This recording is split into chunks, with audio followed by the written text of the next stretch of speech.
प्रिय विद्यार्थियों, छात्र एवं छात्राओं, ऑनलाइन क्लासेस में एक बार फिर से आपका स्वागत करते हैं, वेलकम करते हैं। और आज आप सभी लोगों को आपके प्रिय गुरुजियों और उनकी ओर से, विद्यालय परिवार की ओर से हैप्पी टीचर्स डे यानी शिक्षक दिवस की हार्दिक शुभकामनाएं।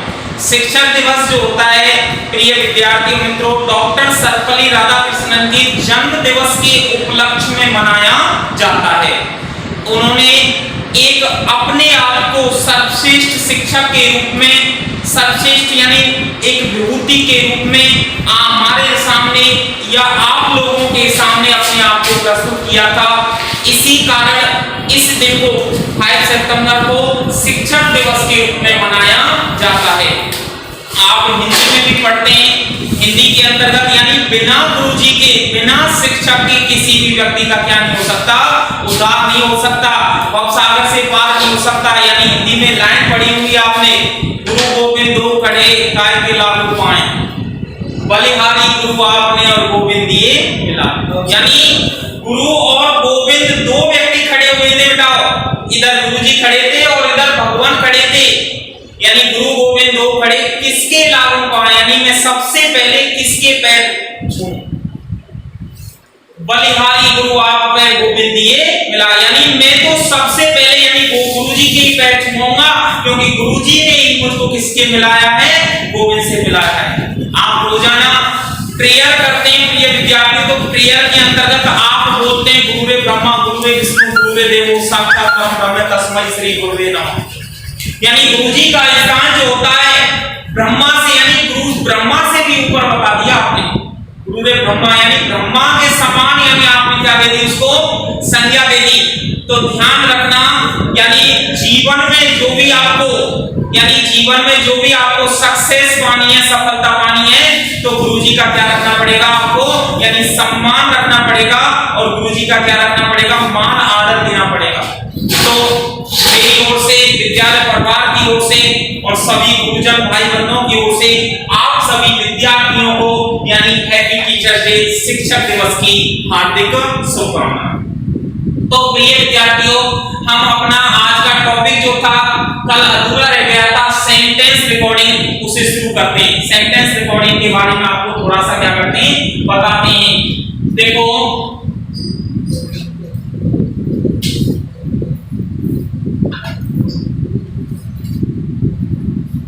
सेंटेंस रिकॉर्डिंग में अपना नंबर 4 का हेडिंग लगाओ, एक्सप्लेनेशन,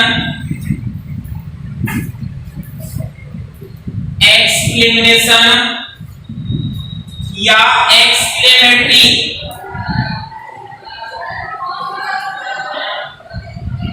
एक्सप्लेनेटरी सेंटेंस,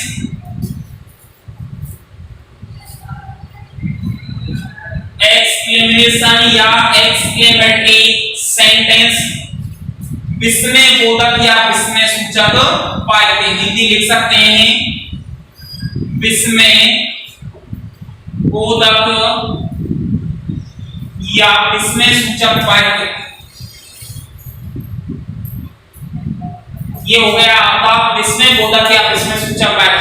हमने बताया था प्रिय विद्यार्थियों, जिस सेंटेंस के अंतर्गत, जिस वाक्य के अंतर्गत आपको यानी किसी भी व्यक्ति के द्वारा आश्चर्य, अवसाद, हर्ष, उल्लास, खुशी, प्रसन्नता यानी आदि का बोध होता है, वहां एक्सक्लेमेटरी सेंटेंस यानी विस्मय सूचक वाक्य होता है।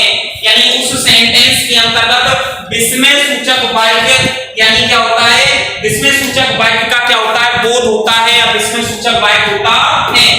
ये इसके अंतर्गत कल हमने आपको यानी इसकी डेफिनेशन लिखवा दी थी, उससे आगे की चर्चा करने लिखो बताओ। इनमें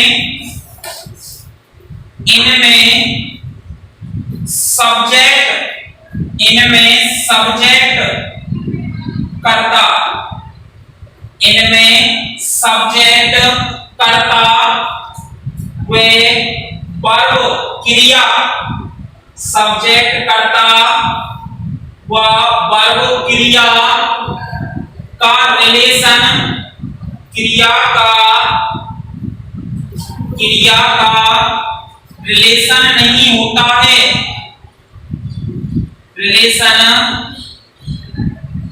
नहीं होता है, रिलेशन नहीं होता है।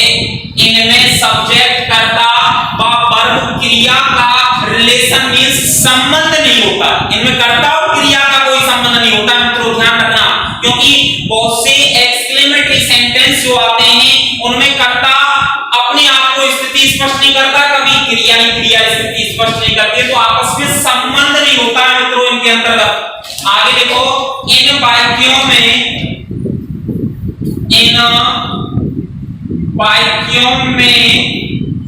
इन सेंटेंस में या इन वाक्यों में एक्सक्लेमेटरी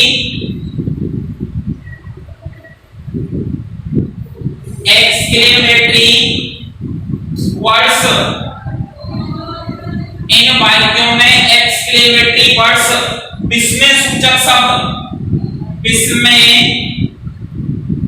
सूचक शब्द, विस्मय सूचक शब्द इन वाक्यों में, यानी एक्सक्लेमेटरी वर्ड विस्मय सूचक शब्द, यानी पोस्टर बना के लिख लो, जैसे अलास, आहा, अलास, आहा, ओहो, bravo, bravo, wonder, wonder,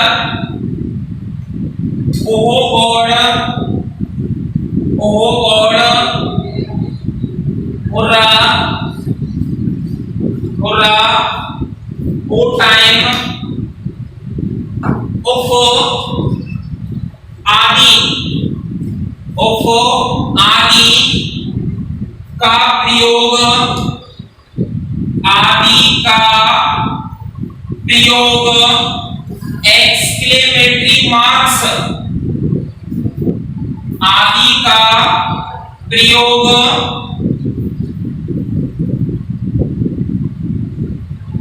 exclamatory mark, आदि का प्रयोग एक्सक्लेमेटरी मार्क, विस्मय बोधक चिन्ह, विस्मय बोधक चिन्ह, एक्सक्लेमेटरी मार्क, विस्मय बोधक चिन्ह के साथ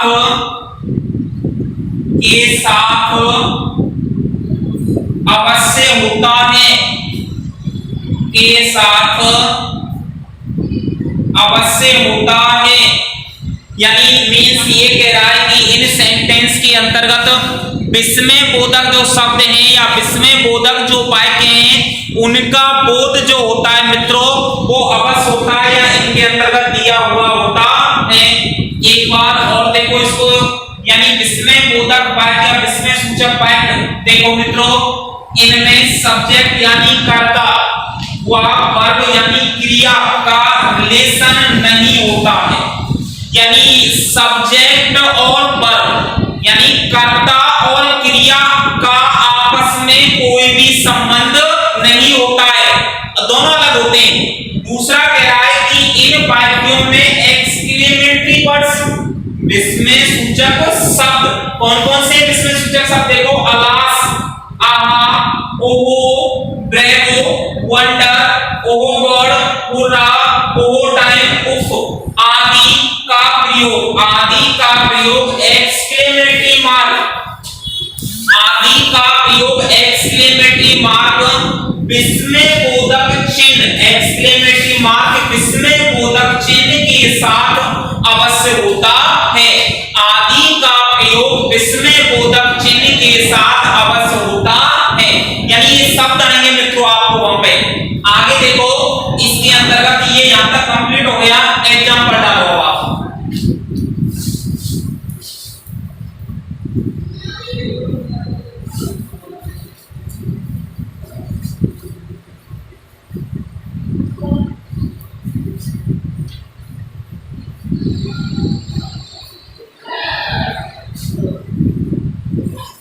हाँ जी, एग्जाम्पल नोट करो आप। और उसमें नंबर फर्स्ट लिखो, how beautiful, how beautiful the rain is, the rain is, how beautiful the rain is. Number second, what A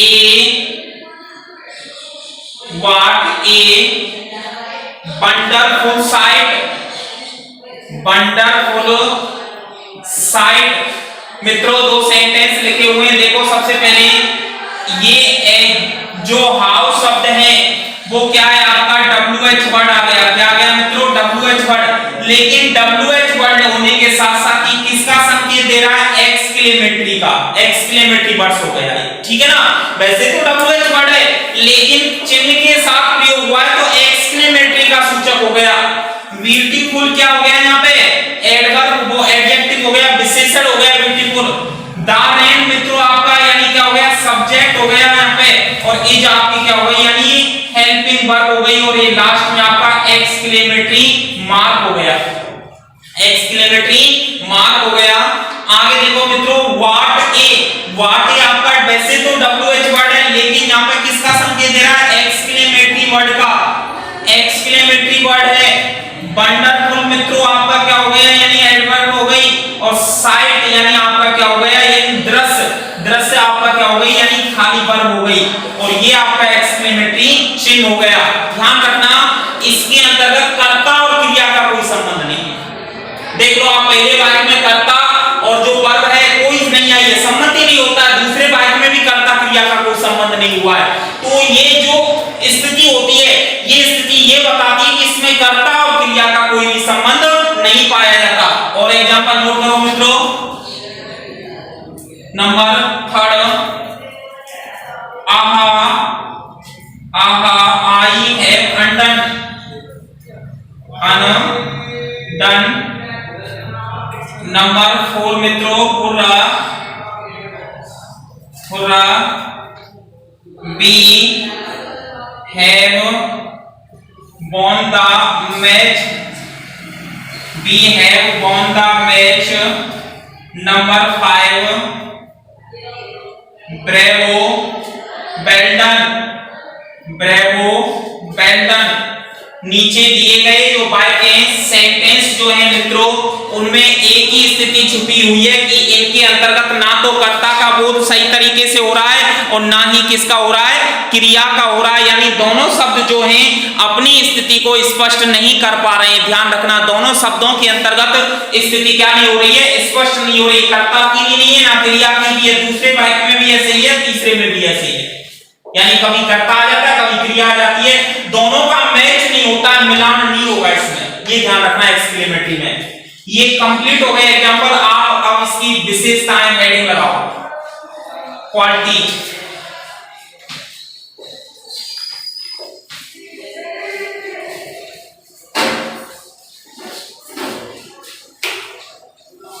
quality यानी हेडिंग लगाओ विशेषताएं।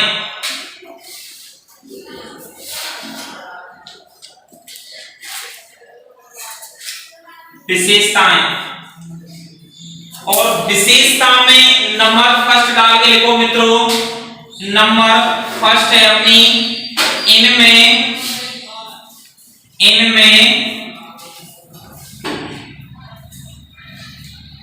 एक्सक्लेमेटरी, इनमें एक्सक्लेमेटरी वर्ड और मार्क्स, वर्ड और मार्क्स,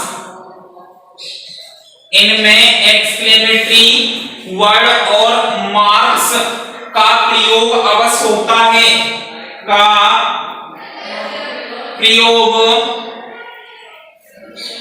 अवश्य होता है, का प्रयोग अवश्य होता है। इनमें एक्सक्लेमेटरी वर्ड और मार्क्स का प्रयोग मित्रों अवश्य होता है, यानी एक्सक्लेमेटरी शब्द भी आते हैं और मार्क भी आते हैं, दोनों का प्रयोग इनके साथ अवश्य किया जाता है। नंबर सेकंड क्वालिटी है, नोट करके लिखो, इनमें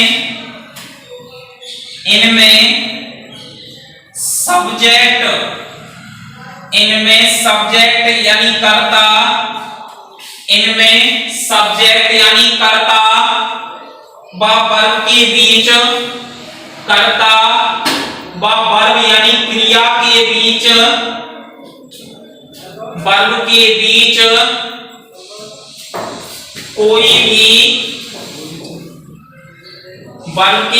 कोई भी संबंध नहीं होता है, कोई भी संबंध नहीं होता है। इनमें कर्ता व वर्ब के मध्य कोई भी रिलेशन यानी संबंध नहीं होता है। नंबर 3 है मित्रों, तीसरी हेडिंग लगाओ आप। नंबर 3 क्या कह रही है, लिखो ये वाक्य, ये सेंटेंस या ये वाक्य सुख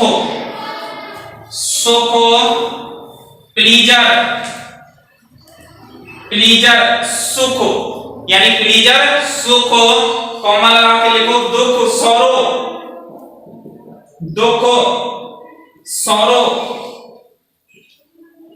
कॉमा आश्चर्य वंडर,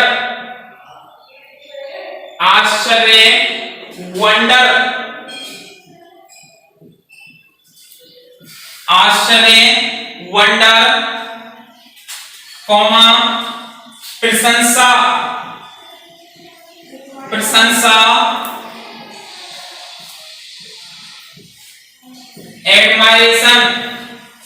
एडमायरेशन प्रशंसा, कॉमा दया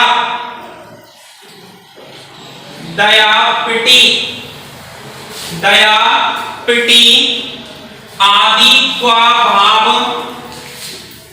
etc का भाव, आदि का भाव सेंस अवश्य प्रकट करते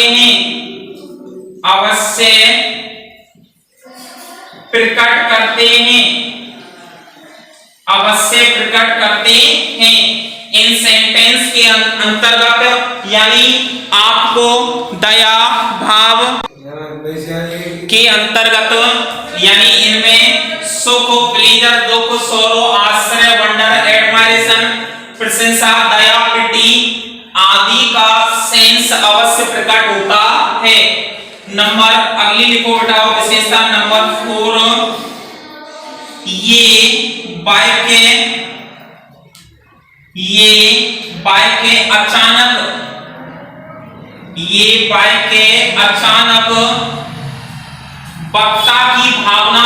अचानक वक्ता की भावनाओं, ये वाक्य अचानक वक्ता की भावनाओं,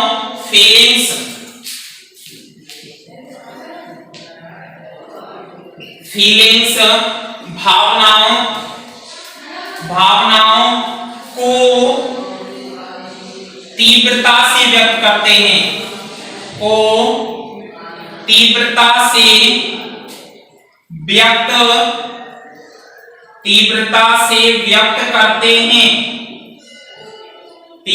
से व्यक्त करते हैं। देखो मित्रों क्या कह रहा है ये, नंबर 1 यानी विशेषता है, इनमें एक्सक्लेमेटरी वर्ड का मीन्स हो गया विस्मय सूचक शब्द। कैसा शब्द? विस्मय सूचक शब्द। और मार्क यानी ये चिन्ह का प्रयोग अवश्य होता है। ये दोनों आएंगे आपको, या तो विस्मय यानी दोनों आते हैं, वर्ड भी आएगा और मार्क भी आएगा, ध्यान रखना।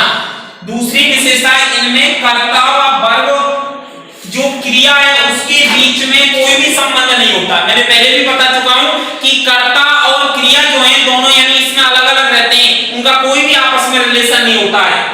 नंबर 3 विशेषता है कि ये सेंटेंस सुख, प्लीजर, दुख, सौरो, आश्चर्य, वंडर, प्रशंसा, एडमायरेशन, दया, पिटी आदि का सेंस अवश्य प्रकट करते हैं, आदि का भाव अवश्य प्रकट करते हैं। यानी ध्यान रखना इसमें सुख, दुख, आश्चर्य, प्रशंसा, दया का भाव जो होता है वो यानी क्या होता है, प्रकट होता है, ये दिए हुए होते हैं। नंबर 5 की विशेषता है कि ये बाइक अचानक वक्ता की, ये बाइक अचानक वक्ता की भावना यानी फीलिंग्स को तीव्रता से व्यक्त करते हैं।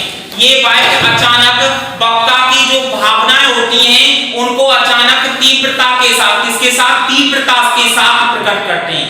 यानी वो अचानक बोलेगा, कोई ना कोई प्रोवोक करेगा शब्द, अचानक उत्तेजना आएगी, उसमें एक्साइटमेंट आएगी, अचानक बोलेगा वो, इसी कारण इनको एक्सक्लेमेटरी सेंटेंस के नाम से जाना जाता है। इसके बाद बेटा नंबर 5वां नोट करके लिखो आप, नंबर 5वां लिखो आप यहाँ पे,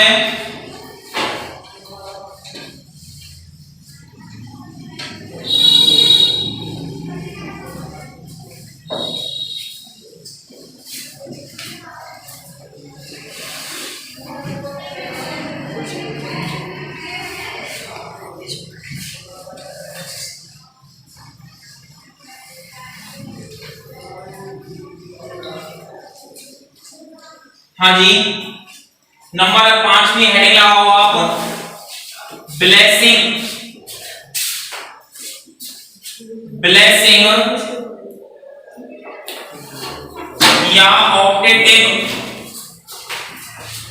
ब्लेसिंग या ऑप्टेटिव सेंटेंस, ब्लेसिंग या ऑप्टेटिव सेंटेंस।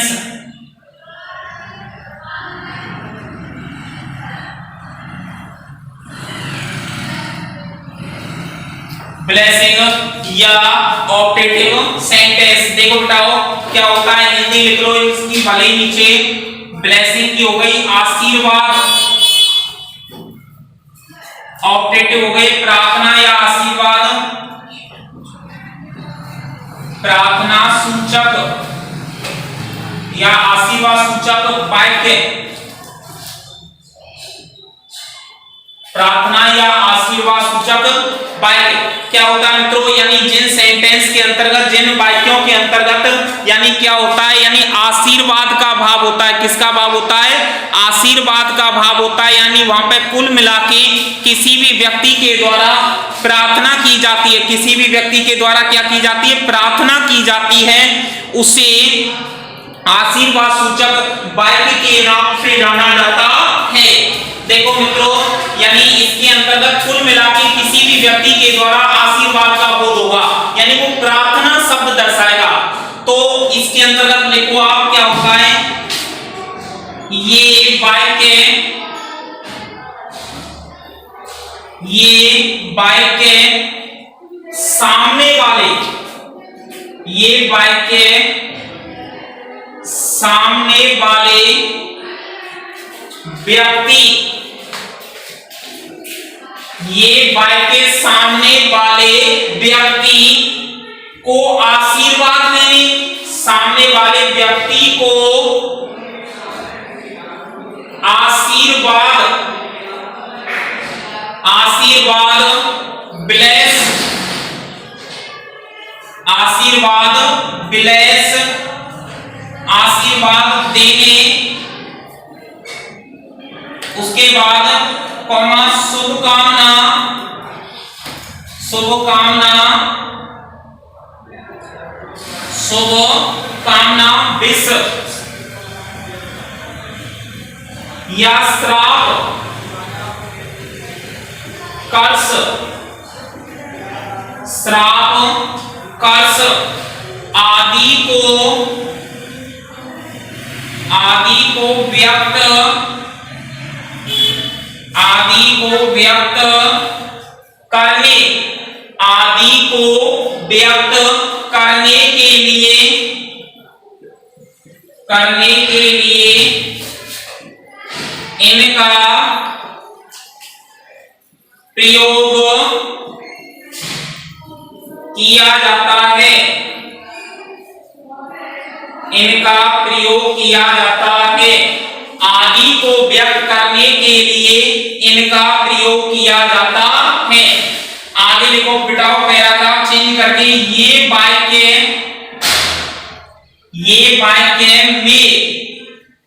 ये वाक्य में या गॉड से प्रारंभ होते हैं, में या गॉड से ये वाक्य में या गॉड से प्रारंभ होते हैं। ये वाक्य में या गॉड से प्रारंभ होते हैं और अंत में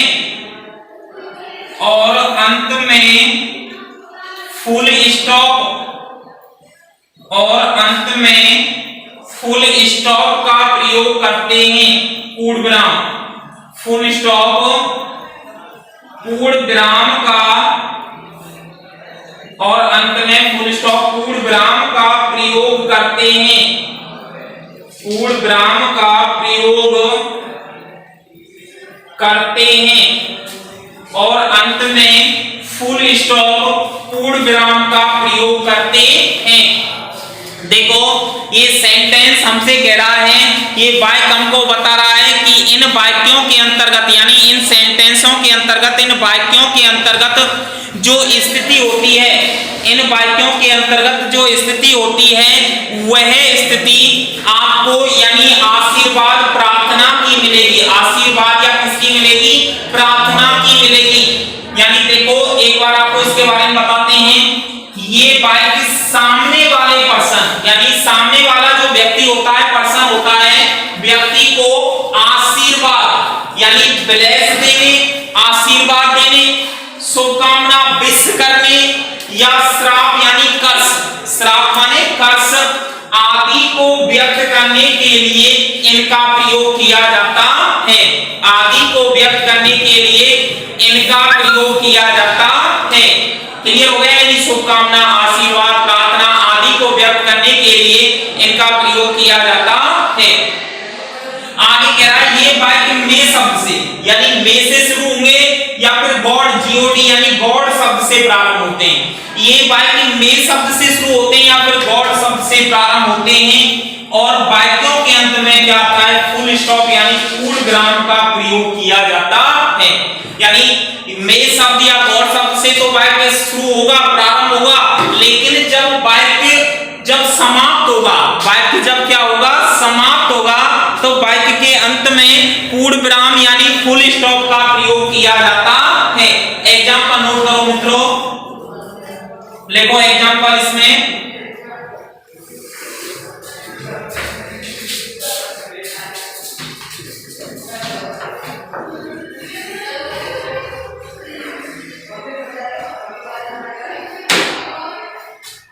लिखो example.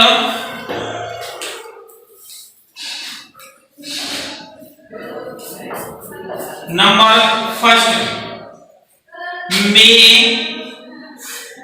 may you live long, may you live long।